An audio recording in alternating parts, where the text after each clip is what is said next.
नमस्कार दोस्तों, स्वागत है आप लोगों का आपके अपने channel BSA government job news में। जैसा कि आप लोग जानते हैं कि हर रोज सुबह आप लोग की 8 बजे क्लास होती है और ये क्लास आने वाले सभी exam SSC GD MTS railway UPSI police constable RO ARO और सभी एग्जाम के लिए बहुत ही इंपॉर्टेंट क्लास है। तो करंट अफेयर का तड़का सीरीज बहुत ही महत्वपूर्ण रहने वाली है। ओके, तो करंट अफेयर की खान बनाएगी आपको पहलवान। आ जाइए मेरे साथियों, सबसे पहले वीडियो को कर दीजिएगा लाइक और शेयर, जिससे कि सभी लोग दोस्तों आप लोग अपनी क्लास से जुड़ पाए। शुरू करते हैं बिना किसी देरी के। जय बीएसए क्लास, और करते हैं दोस्तों आज की क्लास की शुरुआत। तो पहला सवाल आपके सामने हो रहा है। देखिए, आज मैं आपका टेस्ट लूंगा और टेस्ट के माध्यम से सारे करंट अफेयर के महत्वपूर्ण प्रश्नों को रिवीजन करवाऊंगा। तो अमेरिका ने अभी हाल ही में किस देश को आतंकवाद के एक प्रायोजक देश के रूप में नामित किया? आपके ऑप्शन है मैक्सिको, क्यूबा, जमैका, घाना। अगर आपका आंसर आ रहा है क्यूबा तो बिल्कुल आपने सही जवाब दिया है। सही जवाब होगा आपका क्यूबा। भारतीय सेना दिवस निम्न में से किस दिन मनाया जाता है? 15 जनवरी, 10 मार्च, 20 अगस्त, 12 मई। तो हमारा सही जवाब होगा भारतीय सेना दिवस आपका मनाया जाता है 15 जनवरी को। भारतीय सेना दिवस निम्न में से किस दिन मनाया जाता है? तो भारतीय सेना दिवस मनाया जाता है आपका 15 जनवरी को। अगला सवाल आपके सामने है। टॉम ट्रैफिक इंडेक्स के मुताबिक 2020 में सबसे ज़्यादा ट्रैफिक वाला शहर निम्न में से कौन सा रहा है? China, Beijing, Delhi, Moscow, Kathmandu. तो आपका सही जवाब हो जाएगा आपका मॉस्को। मॉस्को दुनिया का जो है सबसे बड़ा भीड़ भाड़ वाला शहर रहा है। इसके बाद दूसरे स्थान पर भारत की जो आर्थिक राजधानी है मुंबई, ये रही है।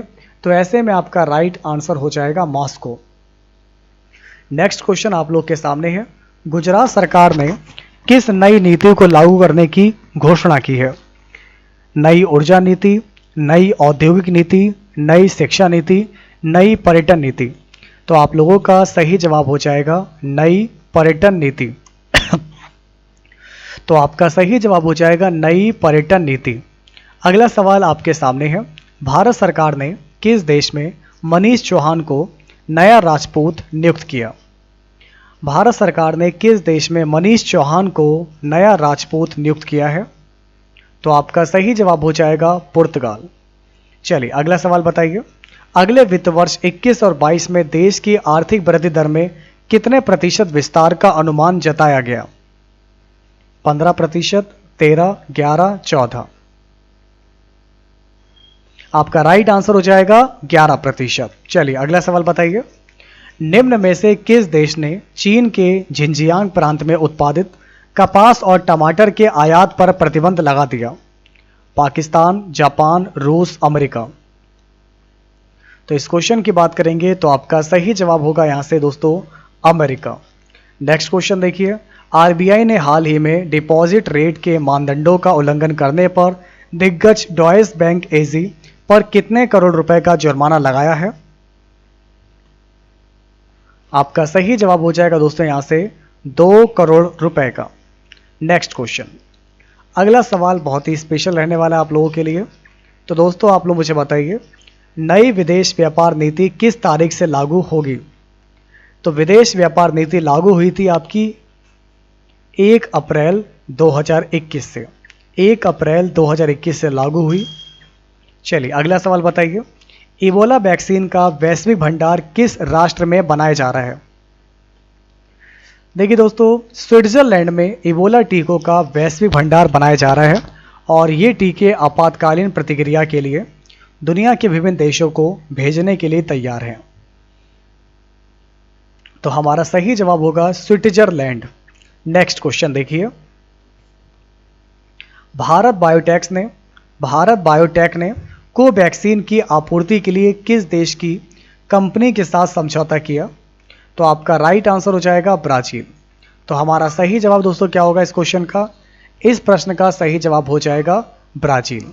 आइए अगला सवाल आप लोग के सामने आपको दिया गया है। तो प्यारे मित्रों, संयुक्त राज्य अमेरिका ने किस देश को आतंकवाद के राज्य प्रायोजक के तौर पर फिर से नामित किया? संयुक्त राज्य अमेरिका ने किस देश को आतंकवाद के राज्य प्रायोजक के तौर पर फिर से नामित किया है? ए, बी, सी या फिर डी? तो मैंने आपको पढ़ाया। आपका सही जवाब हो जाएगा यहां से क्यूबा।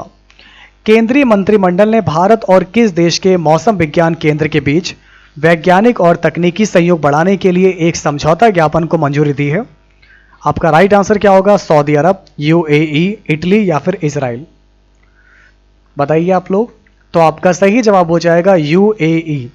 तो जिसका भी आंसर आ रहा है यूएई बिल्कुल करेक्ट आंसर है। भारत की गणतंत्र दिवस परेड 2021 में किस देश की सैन्य टुकड़ी भाग लेगी? तो इसमें आपका राइट आंसर है फ्रांस, रशिया, ब्रिटेन, बांग्लादेश। तो भारत की गणतंत्र दिवस परेड 2021 में किसने भाग लिया था? इसमें बांग्लादेश ने। तो आपका राइट आंसर हो जाएगा बांग्लादेश। किस राज्य ने मौजूदा शैक्षणिक सत्र में मैट्रिक के छात्रों के लिए परीक्षा शुल्क माफ कर दिया था? मध्य प्रदेश, ओडिशा, तेलंगाना, आंध्र प्रदेश? तो दोस्तों किस राज्य ने मौजूदा शैक्षणिक सत्र में मैट्रिक के छात्रों के लिए परीक्षा शुल्क माफ कर दिया है? तो ऐसे में आपका राइट आंसर क्या हो जाएगा? तो ये होगा प्यारे मित्रों ओडिशा। तो जिसका भी आंसर आ रहा है ओडिशा आ रहा है, बिल्कुल करेक्ट आंसर है। भारत के नेशनल इंटरनेट एक्सचेंज नेक्सी द्वारा स्थानीय भारतीय भाषाओं में फ्री डोमेन की पेशकश कब तक की गई है? तो इसमें की गई थी आपकी 31 जनवरी 2021 के लिए। ठीक है, तो हमारा सही जवाब हो जाएगा यहाँ से 31 जनवरी 2021। आइए अगला सवाल आपके सामने आपको दिया गया है। जो आपके पहले जो थे आपके अमेरिकी राष्ट्रपति थे, कौन? डोनाल्ड ट्रंप थे। इन्होंने हाल ही में किस शहर में जो आपातकाल घोषित किया था? तो इन्होंने किया था वॉशिंगटन डीसी में। ठीक है, तो जिसका भी आंसर आ रहा है तो वॉशिंगटन डीसी आ रहा है, बिल्कुल आप लोग का आंसर करेक्ट हो जाएगा। तो इस प्रकार से दोस्तों हमारा सही जवाब हो जाएगा वॉशिंगटन डीसी होगा इस क्वेश्चन का बिल्कुल परफेक्ट आंसर। भारत के किस राज्य ने बर्ड फ्लू के कारण एहतियात के तौर पर पड़ोसी राज्यों से प्रवेश पर प्रतिबंध लगा दिया?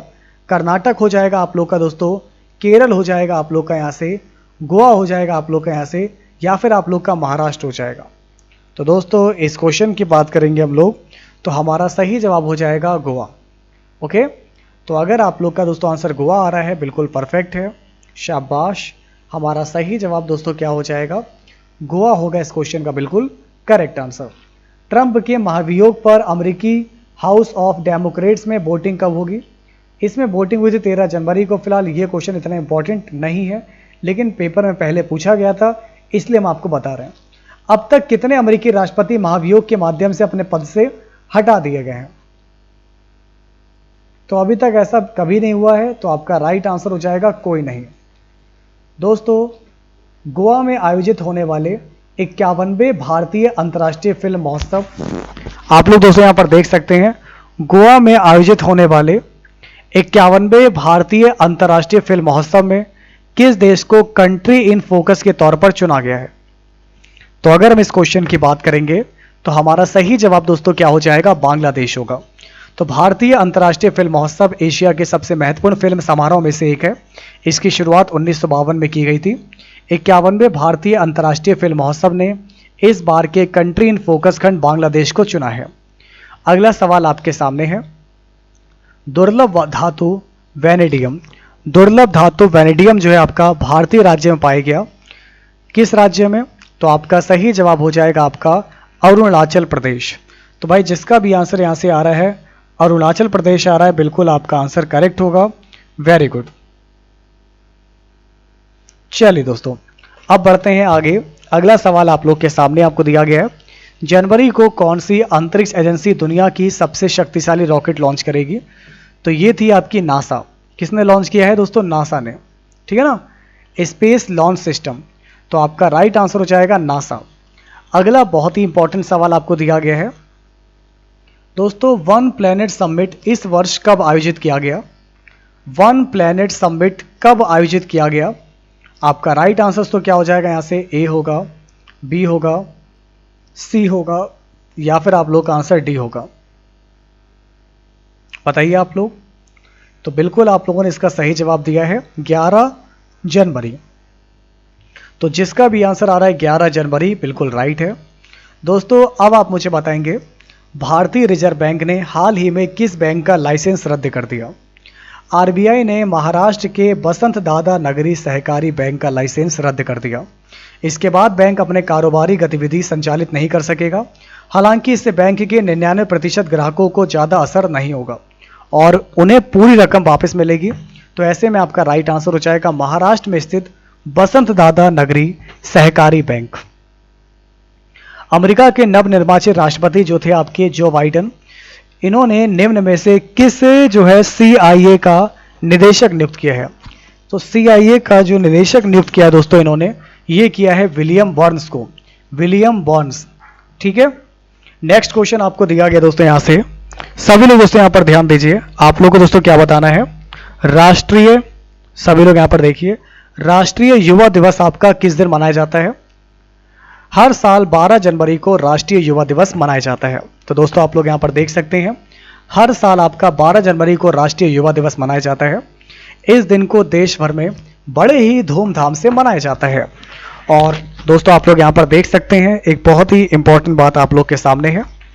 इस दिवस का उद्देश्य जो है विवेकानंद की शिक्षाओं एवं आदर्शों को भारतीय युवाओं के लिए रोल मॉडल के रूप में पेश किया जाना होता है।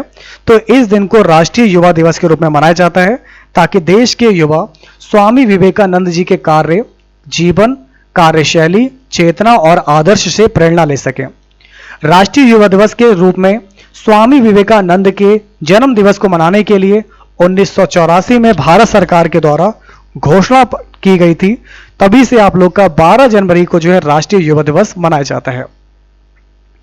नेक्स्ट क्वेश्चन देखिए, bureau of police research and development की रिपोर्ट के मुताबिक वर्तमान में देश भर में पुलिस बल में कितने प्रतिशत महिलाएं हैं? इन प्रेजेंट टाइम देश भर में पुलिस बल में कितनी प्रतिशत महिलाएं कार्यरत हैं? तो करीब 10.3%। तो दोस्तों इस क्वेश्चन की अगर हम बात करेंगे तो यहां से आप हम लोगों का सही जवाब क्या हो जाएगा? तो ये होगा आप लोग का 10.3%। क्लियर है? तो अगर आप लोग का आंसर यहां से आ रहा है 10.3%, बिल्कुल करेक्ट आंसर होगा, शाबाश। चलिए, bureau of police research and development की रिपोर्ट के मुताबिक वर्तमान में देश भर में पुलिस बल में कितने प्रतिशत महिलाएं हैं? तो आपका करेक्ट आंसर क्या हो जाएगा? सभी लोग यहां पर ध्यान दीजिएगा, 10.3%। इसके बाद दोस्तों बढ़ते हैं आगे। स्टार फुटबॉलर क्रिस्टियानो रोनाल्डो ने फुटबॉल इतिहास में सबसे ज्यादा गोल करने के मामले में निम्न में से किस पूर्व खिलाड़ी की बराबरी की थी? तो ये थे आपके यहां पर जोसेफ बिकॉन, जोसेफ बिकॉन इसका बिल्कुल करेक्ट आंसर हो जाएगा। यहां पर दोस्तों हमारा सही जवाब हो जाएगा जोसेफ बिकॉन, जोसेफ बिकॉन, यही हमारे इस क्वेश्चन का बिल्कुल हमारा परफेक्ट आंसर, जोसेफ बिकॉन। अब देखिए दोस्तों हमारा नेक्स्ट क्वेश्चन आपको दिया गया कि किस देश की सरकार ने भी हाल ही में कोविड-19 से मुकाबला करने के लिए भारत को करीब 2113 करोड़ रुपए की ऋण सहायता प्रदान करने की घोषणा की है? आपके ऑप्शन है जापान, नेपाल, चाइना, पाकिस्तान। तो अगर हम इस क्वेश्चन की बात करेंगे तो हमारा सही जवाब दोस्तों हो जाएगा जापान। किस देश की सरकार ने भी हाल ही में कोविड-19 से मुकाबला करने के लिए भारत को 2113 करोड़ रुपए की ऋण सहायता प्रदान करने की घोषणा की है? तो हमारा राइट आंसर हो जाएगा जापान। निम्न में से किस केंद्रीय मंत्री ने कोयला खदानों के संचालन के लिए सिंगल विंडो क्लियरेंस सिस्टम की शुरुआत की? तो मेरा राइट आंसर यहां से क्या हो जाएगा आपका? गृह मंत्री अमित शाह। ठीक है, तो जिनका भी आंसर यहां से आ रहा है गृह मंत्री अमित शाह जी, बिल्कुल परफेक्ट बता रहे हैं आप सभी लोग। आपका राइट आंसर हो जाएगा गृह मंत्री अमित शाह जी। आज का अगला सवाल आप लोग के सामने आपको दिया गया है, इसको बताइए।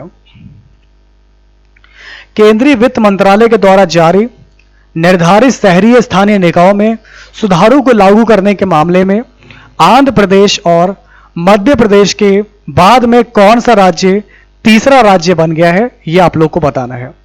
तो वित्त मंत्रालय की बात हो रही है कि वित्त मंत्रालय के द्वारा निर्धारित शहरी स्थानीय निकायों में सुधारों को लागू करने के मामले में आपका आंध्र प्रदेश और आपका मध्य प्रदेश के बाद कौन सा राज्य तीसरा राज्य बन गया है? आपके ऑप्शन दे रखे हैं बिहार, पंजाब, तेलंगाना और आपका दे रखा है उत्तर प्रदेश। तो इस सवाल की बात करेंगे तो हमारा राइट आंसर हो जाएगा तेलंगाना। तो जिनका भी दोस्तों आंसर तेलंगाना आ रहा है बिल्कुल राइट है। तो केंद्रीय वित्त मंत्रालय के द्वारा निर्धारित, केंद्रीय वित्त मंत्रालय द्वारा निर्धारित शहरी स्थानीय निकायों में सुधार को लागू करने में मामले में आंध्र प्रदेश और मध्य प्रदेश के बाद तेलंगाना तीसरा राज्य बन गया है। तो ऐसे में राइट आंसर हो जाएगा तेलंगाना। आइए दोस्तों बढ़ते हैं आगे। अगला सवाल बहुत ही इंपॉर्टेंट आप लोग के लिए है और इस तरीके से भी क्वेश्चन पेपर में पूछे जा रहे थे। कि भारत ने गणतंत्र दिवस पर किस देश के राष्ट्रपति को मुख्य अतिथि के रूप में आने का न्योता दिया था? तो हमारा राइट आंसर हो जाएगा सूरीनाम। ठीक है, तो जिसका भी आंसर सूरीनाम आ रहा है बिल्कुल राइट है। वेरी गुड क्लास, आपका करेक्ट आंसर तो क्या हो जाएगा? सूरीनाम होगा इसका बिल्कुल एग्जैक्ट आंसर। बात समझ में आ रही है आप लोग को? चलिए दोस्तों, अमेरिका ने किस देश के साथ किस देश के साथ राजनयिकों के आपसी संपर्क बहाली पर लगे सभी जो है हमारे प्रतिबंधों को हटा लिया था? तो ऐसे में आप लोग का राइट आंसर हो जाएगा ताइवान। तो जिसका भी आंसर यहां पर ताइवान आ रहा है बिल्कुल करेक्ट हो जाएगा। आपका मेरे प्यारे साथियों सही जवाब हो जाएगा आप लोगों का ताइवान होगा इसका बिल्कुल करेक्ट आंसर। समझ में आ रहा है आप लोग? चलिए अब मैं ले चलता हूं आप लोग को और आगे, और भी मैं आप लोग को आज बहुत बढ़िया बढ़िया क्वेश्चन पढ़ाऊंगा, बहुत बढ़िया बढ़िया क्वेश्चन। जैसे कि विश्व हिंदी दिवस कब मनाया जाता है? दोस्तों विश्व हिंदी दिवस आप लोग का जो है कब मनाया जाता है? तो आपका करेक्ट आंसर क्या होगा? ए, बी, सी या फिर डी। विश्व हिंदी दिवस आप लोग का कब मनाया जाता है? 10 जनवरी को। 10 जनवरी को आपका विश्व हिंदी दिवस मनाया जाता है। आपका 10 जनवरी को गुजरात के 4 बार के पूर्व मुख्यमंत्री और कांग्रेस के किस दिग्गज नेता का 94 वर्ष की उम्र में निधन हो गया? ए होगा, बी होगा, सी होगा या फिर आप लोग का आंसर डी हो जाएगा। गुजरात के 4 बार के पूर्व मुख्यमंत्री एवं कांग्रेस के किस दिग्गज नेता का 94 वर्ष की उम्र में निधन हो गया? तो अगर हम लोग इस क्वेश्चन की बात करेंगे हमारा सही जवाब हो जाएगा माधव सिंह सोलंकी जी। क्लियर है दोस्तों? माधव सिंह सोलंकी जी। श्रीलंका के किस 29 वर्षीय बल्लेबाज ने अंतर्राष्ट्रीय क्रिकेट से संन्यास ले लिया है? तो दोस्तों इस क्वेश्चन की बात करेंगे, हमारा राइट आंसर हो जाएगा दोस्तों शेहॉन जयसूर्या। शेहॉन जयसूर्या। नेक्स्ट क्वेश्चन आपके सामने है, केंद्रीय औद्योगिक सुरक्षा बल CISF के 28वें महानिदेशक के रूप में किसे नियुक्त किया गया? CISF के 28वें महानिदेशक के रूप में किसे नियुक्त किया गया? तो आपका राइट आंसर हो जाएगा सुबोध कुमार जायसवाल जी को। सुबोध कुमार जायसवाल जी होगा इस क्वेश्चन का बिल्कुल राइट आंसर। निम्न में से कौन सा भारतीय बल्लेबाज ऑस्ट्रेलिया के खिलाफ सभी प्रारूपों में 100 छक्के लगाने वाला विश्व का पहला खिलाड़ी बन गया? तो हमारा सही जवाब हो जाएगा दोस्तों रोहित शर्मा। अगर आपका आंसर रोहित शर्मा आ रहा है बिल्कुल राइट होगा। किस देश की सेना ने स्वदेशी रूप से विकसित guided multi launch rocket system Fateh का सफल उड़ान परीक्षण पूरा किया? तो दोस्तों क्या लगता है आपको यहां से आपका परफेक्ट आंसर क्या होगा? ए होगा, बी होगा, सी होगा या फिर आपका डी होगा? तो इस प्रकार सही जवाब आप लोग का हो जाएगा दोस्तों यहां से आप लोग का पाकिस्तान। तो भाई जिसका भी आंसर यहां से आ रहा है पाकिस्तान आ रहा है बिल्कुल राइट है। ब्लूमबर्ग की तरफ से जारी की जाने वाली अरबपतियों की सूची में कौन दुनिया के सबसे अमीर व्यक्ति बन गए हैं? प्यारे मित्रों, ब्लूमबर्ग की तरफ से जारी की जाने वाली अरबपतियों की सूची में कौन सबसे अमीर व्यक्ति बन गए थे? तो इसमें आपका नाम आया था एलन मस्क आया था, जो कुछ टाइम के लिए आप लोग के सबसे अमीर व्यक्ति बन गए थे। ठीक है ना, जब ये रिपोर्ट जारी की गई थी, ये रिपोर्ट ब्लूमबर्ग की तरफ से। खैर आगे बढ़ते हैं। केंद्र सरकार ने लद्दाख में सिंधु नदी पर 144 मेगावाट की कितने जल विद्युत परियोजनाओं को मंजूरी दे दी है? 10, 4, 3, 8।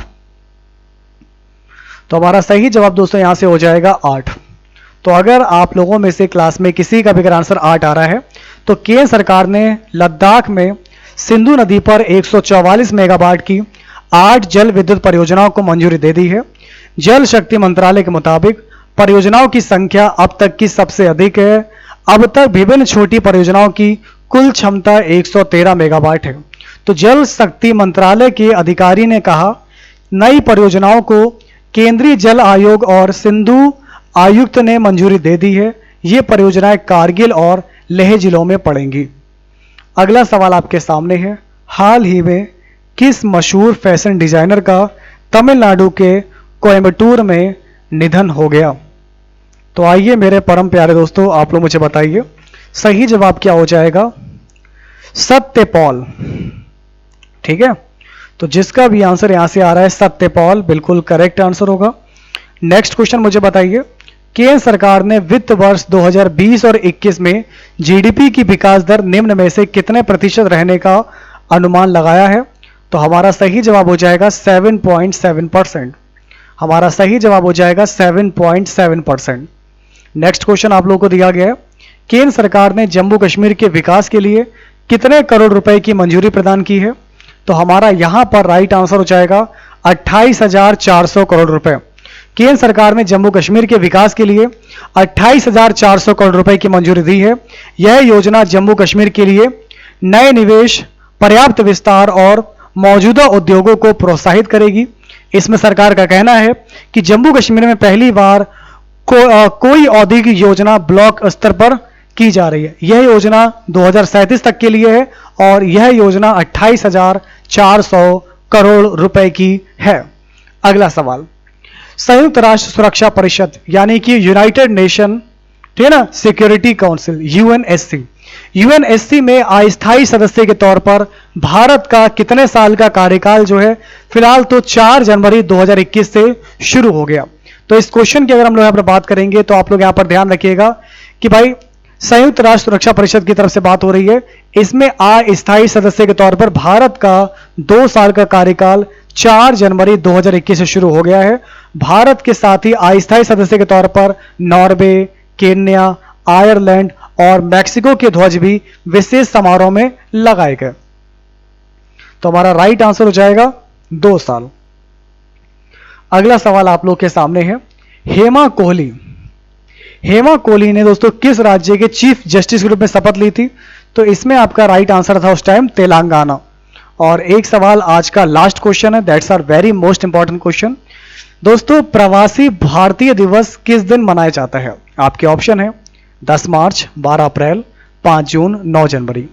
तो प्रवासी भारतीय दिवस हर साल 9 जनवरी को मनाया जाता है। प्रवासी भारतीय दिवस मनाने का उद्देश्य उन प्रवासी भारतीयों को मान्यता देना है जिन्होंने भारत के विकास में योगदान दिया। प्रवासी भारतीय दिवस पहली बार 2003 में मनाया गया था।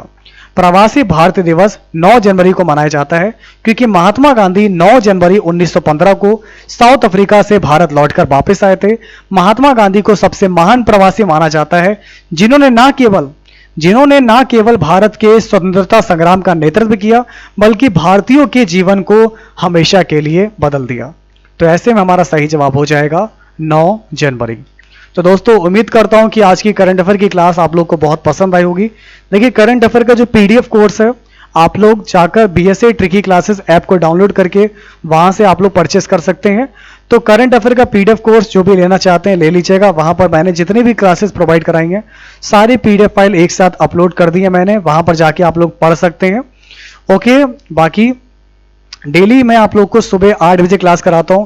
जितने भी क्लास में नए छात्र जुड़े हैं चैनल को सब्सक्राइब कीजिए, वीडियो को लाइक कीजिए, क्लास को शेयर कीजिए और फिर हम मिलेंगे आप लोगों से आपकी अगली क्लास में। आप लोग अपना ख्याल रखिएगा, तब तक के लिए नमस्कार।